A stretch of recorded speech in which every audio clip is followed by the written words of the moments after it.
नमस्कार दोस्तों, आपका पसंदीदा कार्यक्रम गोल्डन फ्यूचर, मैं आचार्य पंकज शास्त्री आपका हार्दिक स्वागत करता हूं, हार्दिक अभिनंदन करता हूं। प्रिय दर्शकों, हमने पिछले एपिसोड में बात की थी कि ज्योतिष क्या है, ज्योतिष का हर प्राणी के ऊपर कैसा प्रभाव रहता है।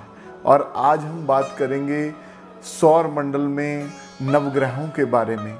9 ग्रहों का ये जो चक्र है, सूर्य से लेकर के केतु तक, और 12 राशियां, 27 नक्षत्र, और ये सभी का कुंडली में हमारे जीवन पर कैसा प्रभाव रहता है, आज हम इस विषय के ऊपर चर्चा करेंगे।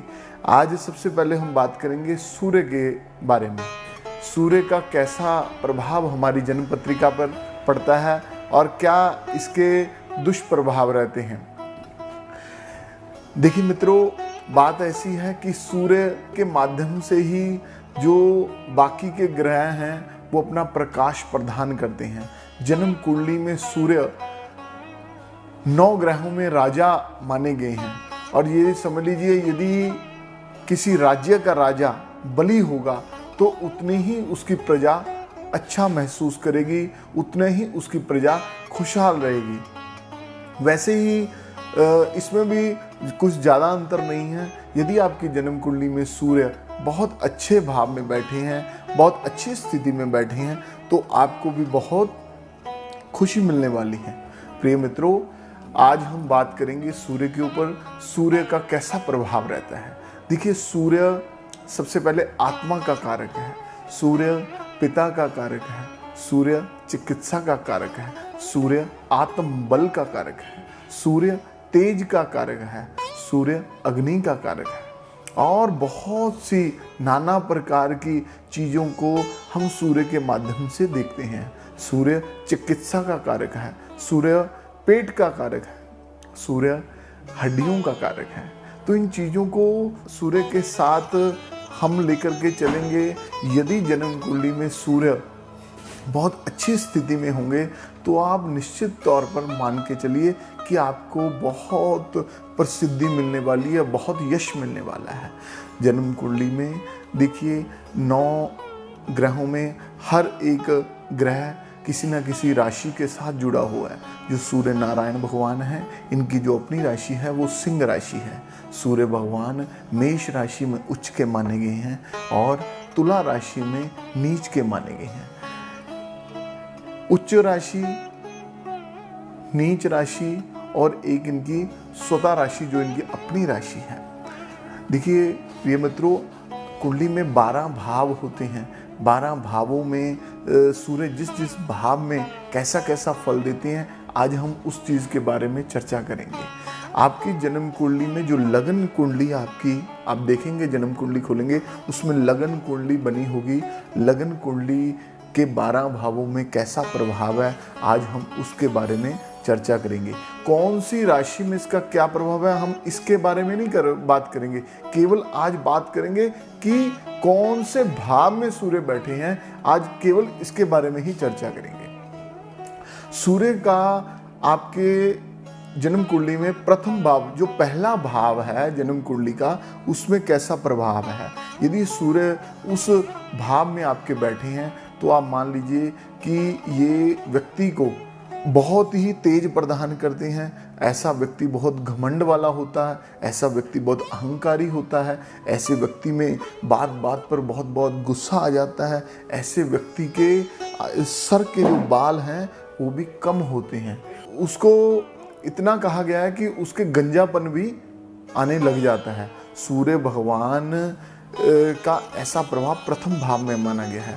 द्वितीय भाव में सूर्य यदि होंगे, जो द्वितीय भाव दूसरा खाना होगा प्रथम भाव से आगे, उसमें यदि सूर्य भगवान विराजमान होंगे तो ऐसा व्यक्ति बहुत धन भाव का स्वामी है, धन भाव उसको माना गया है। वहाँ पे सूर्य बैठ करके ऐसे व्यक्ति को अधिक मेहनत करने पर धन अर्जित होगा। ऐसे व्यक्ति जो वाणी होगी, बड़ी उसकी तीव्र वाणी होगी। द्वितीय भाव में सूर्य यदि बैठे हैं, और इसके साथ ही तृतीय भाव में पराक्रम भाव जिसको हम बोलते हैं, पराक्रम भाव में सूर्य यदि विराजमान होते हैं तो ऐसे व्यक्ति में बहुत अधिक तेज कह सकते हैं, बहुत अधिक पराक्रम कह सकते हैं, बहुत अधिक बलशाली माना जाता है। ऐसा व्यक्ति समाज में, सोसाइटी में उसके बहुत ही मित्र होते हैं, लेकिन उन मित्रों को उसका मानना होता है कि वो खुद अपने को बहुत अधिक मानता है। छोटे भाइयों के साथ उसका प्रेम कम रहता है, मित्रों के साथ मित्र तो बहुत होंगे परंतु उनके साथ उसका अपना भाव जो है वो मिलता जुलता नहीं रहेगा, और अपने आप में ही सब कुछ अपने आप को ही मानने वाला रहता है। तीसरे भाव में सूर्य का फल मैं आपको बता रहा हूँ, कौन सी भी राशि का हो, ये केवल आपको एक सामान्य मैं फल बता रहा हूँ। चतुर्थ भाव में सूर्य, चतुर्थ भाव का जो सूर्य होता है, चतुर्भाव में सूर्य होने से इसके बिल्कुल ही ओपोजिट दशम भाव होता है। ऐसे व्यक्ति का समझ लीजिए कि पिता के साथ जो पिता को कष्ट पैदा हो जाता है, माता को कष्ट पैदा हो जाता है, और जमीनी जायदाद के जो कार्य होते हैं, जमीनी जायदाद की जो भूमि के रिलेटेड इसके कार्य होते हैं, उसमें इसकी उलझनें काफ़ी बढ़ जाती हैं। पंचम भाव का सूर्य, पंचम भाव का सूर्य बच्चों के साथ संबंध अच्छे बनाता है, लेकिन इसके साथ साथ ही पेट की समस्या भी पैदा कर देता है पंचम भाव का सूर्य। ऐसे बहुत से अधिकांश लोगों को हमने देखा है कि उनको, जिनके पंचम भाव में सूर्य है, उनको बहुत अधिक पेट का कोई ना कोई रोग भी है, पेट की समस्या है, कोई डाइजेस्ट सिस्टम की समस्या है, कब्ज की भी दिक्कत रह सकती है, और साथ ही उनका जो कि प्रेम, किसी के साथ प्रेम विवाह कह लीजिए, या किसी स्त्रियों के प्रति उनका सम्मान बहुत कम रहता है। छठे भाव का सूर्य, छठे भाव का सूर्य व्यक्ति को हड्डियों के संबंधित परेशानी दे देता है। छठे भाव का सूर्य नसों की दिक्कत दे देता है। छठे भाव का सूर्य अपने रिश्तेदार के साथ, मित्रों के साथ बनने नहीं देता। छठे भाव का सूर्य हमने अधिकांश देखा है, ऐसे व्यक्ति के रिश्तेदार जो भी होते हैं उनके साथ उनका जो संबंध है वो नहीं बनता, और साथ ही साथ रोग भी पैदा कर देता है। लेकिन इसके साथ ही एक बात और ऐड करूंगा, छठे भाव का बड़ी महत्वपूर्ण जानकारी है। छठे भाव का जो सूर्य है वो किसी भी व्यक्ति के जब होता है उसके शत्रु भी होते हैं, शत्रु की पैदावार जो है ना वो छठे भाव का सूर्य बहुत देता है, परंतु उसके साथ साथ ये भी है कि उसका जो भी शत्रु होंगे उसका कुछ बिगाड़ नहीं सकते। ये एक प्लस पॉइंट भी हम कह सकते हैं कि छठे भाव का जो सूर्य है व्यक्ति के साथ उसका ये संबंध रहता है। प्रिय मित्रों, ज्योतिष शास्त्र में, ज्योतिष के इस सागर में जो 9 ग्रहों का ये संबंध है, और 9 ग्रह किन किन चीज़ों के साथ हमें क्या क्या चीज़ें प्रदान करते हैं, इन सभी चीज़ों का हम आपको बताने का प्रयास करेंगे। देखिए मित्रों, जो सूर्य हैं, सूर्य दाएं नेत्र को भी दर्शाते हैं। किसी व्यक्ति की कुंडली में यदि सूर्य पीड़ित होंगे, राहु के साथ होंगे, केतु के साथ होंगे, या शनि के साथ होंगे, या मंगल के साथ होंगे, ऐसे व्यक्ति को दाएं नेत्र में रोग होगा, ऐसे व्यक्ति को आंखों में रोग होगा, ऐसे व्यक्ति की जो नज़र है वो कमज़ोर होगी, अल्प आयु में, छोटी आयु में उसको कोई ना कोई नेत्र रोग से वो पीड़ित होगा। इसके लिए हम आगे भी एपिसोड बनाएंगे। मैं आपको बताऊंगा कि सूर्य का प्रभाव कैसे कैसे आगे बना रहता है, कैसे कैसे इसके प्रभाव कौन कौन से ग्रहों की युतियों के साथ बन करके इसके कैसे कैसे प्रभाव बनते हैं।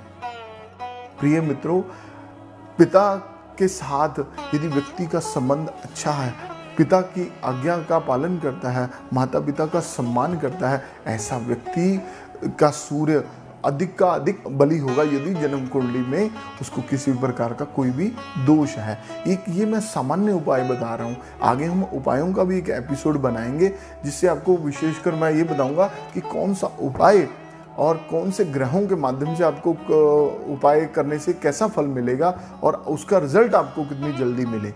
लेकिन एक ये सामान्य उपाय है कि यदि आपकी जन्म कुंडली में सूर्य किसी भी अवस्था में कोई दोष में है, या समझ लीजिए किसी अवस्था में आपको जो जो लक्षण मैंने बताए हैं उन अवस्थाओं में है, तो आप केवल 108 बार मैं मंत्र बता रहा हूँ, ओम घृणी सूर्याय नमः। दोबारा फिर पुनः बता रहा हूँ, ओम घृणी सूर्याय नमः।